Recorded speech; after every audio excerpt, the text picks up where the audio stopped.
Harry, welcome to Huish Park. Thank you.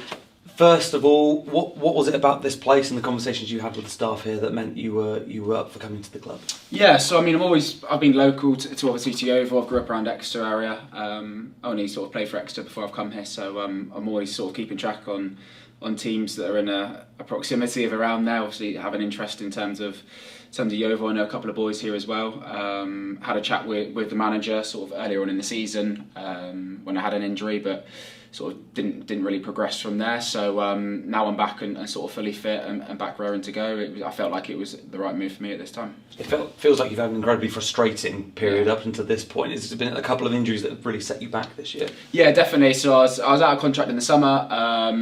And then pulled my hamstring, which required surgery. So had that, and then when I was coming back from my hamstring surgery, I'd done my calf, which put me back by about an extra month in terms of what it would have been with my hamstring. To be fair, I've got to give huge credit to Exeter, to my former club, because they allowed me to come in and do my rehab through them. So that was really important at this stage of my career to make sure that the rehab was done right. Rather than me sort of going down the pitch and going to the gym myself without having any sort of professional guidance with that. So really thankful for them to help to get me to the place I am now, and I feel it's important now to try and get as many games as I can before the end of the season.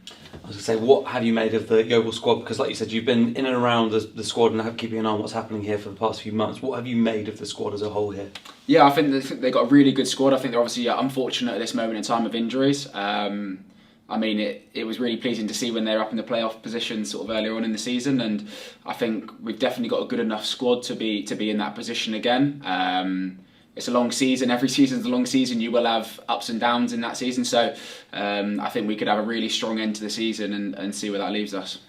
And from your own personal perspective, I guess it's building back the trust in your body as well, that you can go through the 90 minutes and put in really good performances. Yeah, for sure. I think it's important that I recognise that I needed a week or two's training before I get to a position where I can get some minutes after being out for such a long period. And to sort of gradually progress my minutes now in games will be important. But if I could get some full 90 minutes before the end of the season, that'll make my season, which is, like you say, been a difficult one. I was going to say, for people who haven't followed your story from Exeter to here, how do you view yourself as a player? What type of performances are you hoping they'll see on the pitch? Yeah, so I think I'm a very energetic, ball-winning midfielder. Like to think I'm quite very comfortable on the ball, trying to sort of break lines, trying to play passes forward. Like I say one of my main attributes would probably be out of possession and winning the ball back and playing that role. So for the fans, I would like them to think that I would show 100% commitment, passion and a desire to run as much as I can to help the team win games. So you've got some other energetic players in the middle with you. How much are you looking forward to making a midfield partnership with them? And have you started already seeing that in training, the little link-up play between like yourself and, say, Sonny or Charlie? Yeah, I think it's really important that when I come in, it's obviously to know who the players are, what their attributes are, what their strengths are, what they struggle with. So I think that's really important to know that, and I think we can complement each other really well. So yeah, that's something I'm definitely looking forward to going forward. And like I say, there's no reason why we can't have a really strong end to the season and see where it leaves us. Have you ever played here at Huish Park before? Yes, I have. Yeah, I've played with Exeter before. Only once or twice. Seems strange because it's only an hour up the road, but you'd think I would have played it 5 or 6 times. But like I said, I think one was in a pre-season friendly and one was in another game. So nice ground. It's probably a ground it is a ground that's too good for this league, really. So it would be nice to try and play in front of the fans tomorrow and see what kind of result we get. What are your memories of those games? Like I said, one of the pre-season games I remember, it was one of the hottest days of the year. I couldn't even tell you, June, July sort of time. And honestly, you think it was like abroad up here when we played on that Saturday, really hot. Can't exactly remember the score. I think we ended up losing in that game. Which isn't ideal. You never want to lose, but yeah, that would probably be my main memory from the times I played it before. And you come in at a time when there's obviously only a handful of games left to go. What personal targets have you set yourself, and what targets do you believe the team should be looking to hit in these closing weeks? Yeah, from a personal point of view, I think it's, like I say, it's important to try and get as many appearances as I can before the end of the season. That's a big thing for me. That's why I've come to try and rack up those appearances by the end of the season.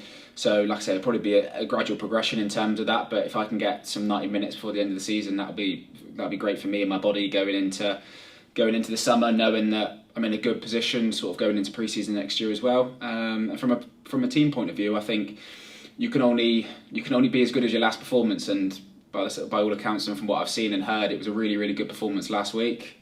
Clean sheet, 3 goals. And I think that hopefully can change the momentum of the results. And like I said previously, I don't see why we can't go on and make a little run from last Saturday and see where it takes us. But obviously, needs to take each game as it comes. Unfiled at Huish Park will be your first one. What have you been able to learn about them so far this season? Obviously, they picked up a great result at the weekend against Forest Green. Yeah, obviously a great result for them at the weekend. I think the teams that are down sort of a bit further down them at the table, I think it seems to be a time in the season where teams are picking up a point or picking up a couple of points here and there, and it's sort of the crunch time of the season.